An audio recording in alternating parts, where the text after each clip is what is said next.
जो महिला सुबह नहाने के बाद अपनी मांग में सिंदूर भरती है, तुरंत रुक जाइए। एक छोटी सी भूल आपके पति की आयु को कम कर सकती है।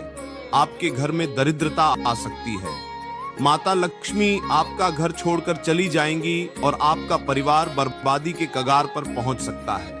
आज मैं आपको वह रहस्य बताऊंगा जो देवी पार्वती ने माता लक्ष्मी को समझाया था। यह बात सुनकर आपके रोंगटे खड़े हो जाएंगे, क्योंकि बहुत सी महिलाएं अनजाने में यह गलती रोज कर रही हैं। देखिए, मांग में सिंदूर भरना केवल एक रस्म नहीं है, यह सुहागन का सबसे बड़ा प्रतीक है। यह आपके पति की दीर्घायु का प्रतीक है। यह आपके घर में माता लक्ष्मी के वास का प्रतीक है। लेकिन अगर गलत तरीके से सिंदूर लगाया जाए, गलत समय पर लगाया जाए, गलत नियत से लगाया जाए, तो यही सिंदूर आपके परिवार के लिए अभिशाप बन जाता है। आपका पति दिन रात मेहनत करता है, फिर भी घर में धन नहीं टिकता, कारोबार में नुकसान होता है, नौकरी में परेशानियां आती हैं, बच्चों की पढ़ाई में रुकावट आती है, पति पत्नी में रोज झगड़े होते हैं, घर में कलह का माहौल बना रहता है और सबसे बड़ी बात, आपके पति के स्वास्थ्य पर बुरा असर पड़ता है। बहुत से लोग अनजाने में यह गलती करते हैं। वे सोचते हैं कि सिंदूर तो लगा लिया, बस हो गया, लेकिन नहीं। शास्त्रों में सिंदूर लगाने की विधि बताई गई है, सही समय बताया गया है, सही मनोदशा बताई गई है। अगर इन नियमों का पालन नहीं किया तो लाभ की जगह हानि होती है। मैंने अपने जीवन में कई परिवारों को देखा है जहां महिलाएं नियमित सिंदूर लगाती थीं, फिर भी उनके घर में सुख शांति नहीं थी। जब मैंने उनसे पूछा कि वे कैसे सिंदूर लगाती हैं, तो पता चला कि वे गलत तरीके अपना रही थीं। लेकिन असली खतरा तो यह है कि ये गलतियां पीढ़ी दर पीढ़ी चलती जाती हैं। माँ से बेटी सीखती है, सास से बहू सीखती है और गलत परंपरा आगे बढ़ती रहती है। देखिए, हम यहाँ सिर्फ वीडियो बनाने के लिए नहीं बैठे। हमारा उद्देश्य है कि आपके जीवन में वास्तविक सुधार आए। हमारा मकसद है कि आपके घर में सुख समृद्धि आए। अगर आप भी ऐसी ज्ञान भरी वीडियोस देखना चाहते हैं, ऐसी वीडियोस जो आपके जीवन को बदल दें, तो इस चैनल को अभी सब्सक्राइब कर लें। हमें कोई फायदा नहीं होगा, आपका ही भला होगा। तो चलिए, अब मैं आपको एक अद्भुत कथा सुनाता हूँ, जिससे सब कुछ स्पष्ट हो जाएगा। बहुत समय पहले की बात है। कैलाश पर्वत पर भगवान शिव और माता पार्वती विराजमान थे। एक दिन माता लक्ष्मी वहां पधारी। उनका मुख उदास था, आंखों में चिंता की रेखाएं थीं। माता पार्वती ने पूछा, हे लक्ष्मी, आप इतनी चिंतित क्यों दिख रही हैं? क्या बात है? माता लक्ष्मी ने कहा, देवी, मैं बहुत परेशान हूँ। मैं पृथ्वी पर जाती हूँ तो देखती हूँ कि बहुत सी सुहागिन स्त्रियां अपनी मांग में सिंदूर तो भरती हैं, लेकिन उनके घर में मेरा वास नहीं हो पाता। उनके पति परेशान रहते हैं, घर में दरिद्रता रहती है। मैं समझ नहीं पा रही कि ऐसा क्यों होता है।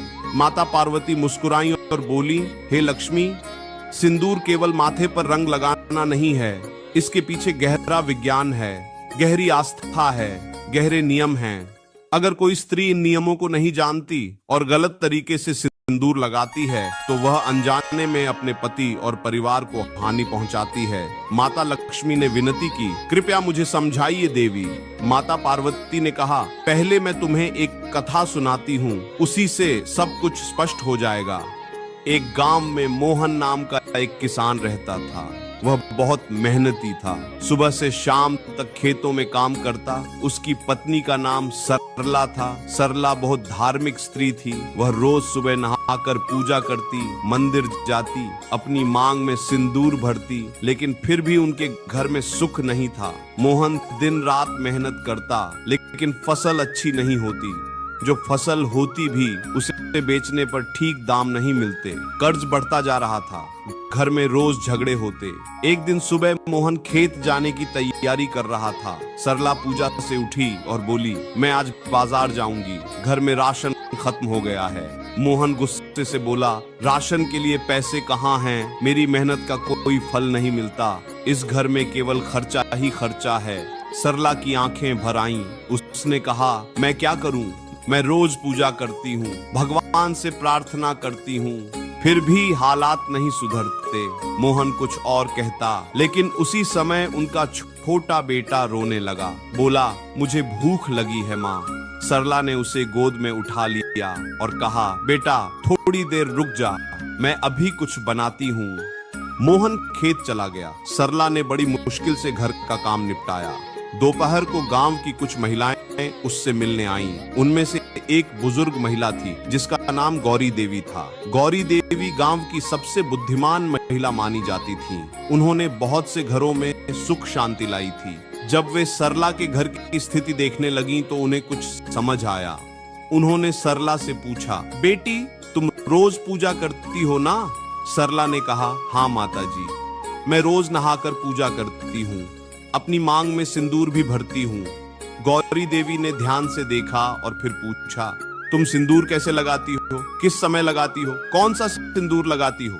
सरला थोड़ी हैरान हुई और बोली, माता जी, मैं तो बस सुबह नहाकर जो सिंदूर घर में है वही लगा लेती हूँ। कभी रात को भी अगर कहीं जाना हो तो लगा लेती हूँ। गौरी देवी की आंखें चौड़ी हो गईं। उन्होंने कहा, बेटी यही तो गलती है। तुम अनजाने में वे सब गलतियां कर रही हो जिनसे तुम्हारे घर में माता लक्ष्मी का वास नहीं हो पा रहा। तुम्हारे पति की मेहनत बेकार जा रही है। सरला घबरा गई। उसने हाथ जोड़कर कहा, माता जी कृपया मुझे समझाइए, मैं क्या गलती कर रही हूँ? मैं तो रोज भगवान से प्रार्थना करती हूँ कि हमारे घर में सुख शांति आए। गौरी देवी ने गहरी सांस ली और कहा, बेटी सिंदूर लगाना एक पवित्र कर्म है। इसके नियम हैं, समय है, विधि है। अगर इन्हें नहीं जाना तो सिंदूर का असर उल्टा हो जाता है। तुम रात को सिंदूर लगाती हो, यह बहुत बड़ी गलती है। रात का समय नकारात्मक शक्तियों का समय होता है। रात को सिंदूर लगाने से तुम्हारे पति पर बुरी नजर लगती है, संकट आते हैं। सरला के मुंह राधे राधे भक्तों, वीडियो समाप्त होती है। मिलते हैं नेक्स्ट वीडियो में। वीडियो अच्छी लगी तो चैनल को सब्सक्राइब करना ना भूलें। राधे राधे।